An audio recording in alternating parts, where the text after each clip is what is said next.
Welcome back, our dear viewers, on the sidelines of the opening session of the Future Summit, which focuses on enhancing international multilateral action. Egyptian Foreign Minister Badr Abdelghati held meetings with several leaders, including German Chancellor Olaf Scholz and Chairman of the Yemeni Presidential Leadership Council, Rashid Al-Alimi, President of Cote d'Ivoire, Al-Hassan Ouattara, Palestinian Prime Minister Mohammed Mustafa, and Crown Prince of Kuwait, Sheikh Sabah Al-Khalid Al-Sabah, as well as other leaders and officials. During the meeting, they conveyed their greeting and appreciation to the Egyptian President Abdel Fattah al-Sisi and expressed their commitment to strengthening the bilateral relation with Egypt, emphasizing the importance of enhancing coordination and cooperation on various issues of mutual interest. To shed more light on the issue, we are very much delighted to be joined over the phone by Minister Ayoub, Mahmoud Ayoub, former Minister of Commerce. Good morning, sir. Good morning to you and to the viewers. Sir, can you tell us more about Egypt's position on the conflict in Mali, as Foreign Minister Abdelghati met with his Malian counterpart on the sidelines of the 79th sessions of the UN Security Council meetings? This is an important meeting which Egypt is attending through its foreign minister. What we are seeing now, the world is facing many problems as far as climate change, as far cooperation between countries, for the role of the African countries and their fair share in the development, and all these issues need to be tackled and faced.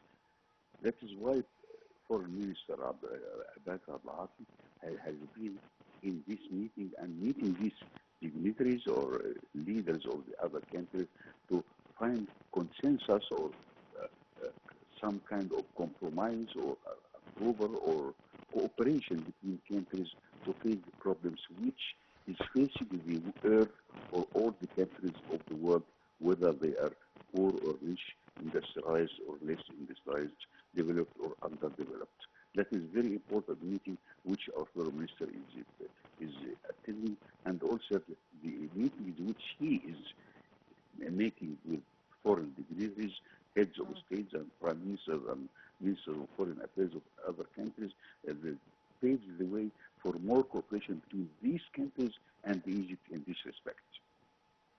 Indeed. Sir, how does the Egyptian sustainable development process is going along with the UN strategy?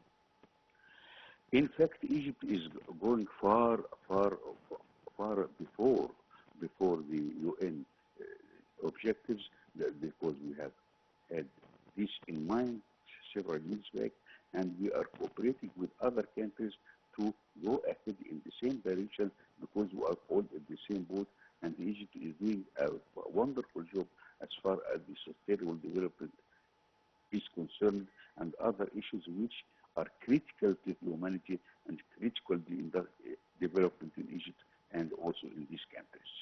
Yes. Sir, we cannot deny that this round of the UN General Assembly, the 79th, is coming at a very critical moment with the Israeli genocide, war on the Gaza Strip, the aggression in the West Bank, as well as the latest development in Lebanon. Do you expect discussions here to reach a solution and a resolution to the Israeli genocide war in Gaza, as well as the recent aggression in Lebanon as well? The United Nations is a platform for all the governments over the world, not for the people, it's for the governments. When we reach consensus with other countries on certain issues like the situation in Gaza or in Yemen or in other thorny issues which we are facing together, this means we create a common front against or with a certain solution. It cannot solve the problems, but it helps in solving problems, preferably between the countries who are affected, like Egypt, Jordan, Syria and other Arab countries. So we need to find common ground for cooperation between these countries to face aggression on the rights of the Arabs in the occupied territories like Palestine or Gaza, for example. Yes. Sir, what is expected to be on the agenda of the UN General Assembly meetings, with today is expecting the speech of U.S. President Joe Biden, which is would be maybe one of the final statements by the U.S. President before leaving office? We hope that the United States, through its president, will take a balanced attitude regarding the Palestinian issue and the issues in question which we are facing together. Because being biased to one party does not solve problems but makes it more complex. So we hope that the United States comes to reason as far as the rights of the Palestinians in their own land. I'm not speaking only about Palestinians, but about other countries in the Middle East who are facing aggression by Israeli assaulted and Israeli superpowers in certain areas. Yes. As we heard, sir, that topping the agenda of the U.S. President's speech would be the most pressing issues, which is the war in Ukraine, as well as indeed the situation in the Gaza Strip, and trying to find a solution, a peaceful solution for this conflict, which is entering a year now. Do you believe that with the world leaders gathering, we can find actually a real resolution on the ground, where the situation is getting much more complicated each single day? For almost 11 months of 1 year now, the situation in Gaza it's really very difficult and very harmful to the peace and the stability in the Middle East, not only in our neighbors. So the United States should come to reason as far as the rights of the Palestinians. If there are some captives or some foreigners who were taken by the Palestinians as captives, so they can.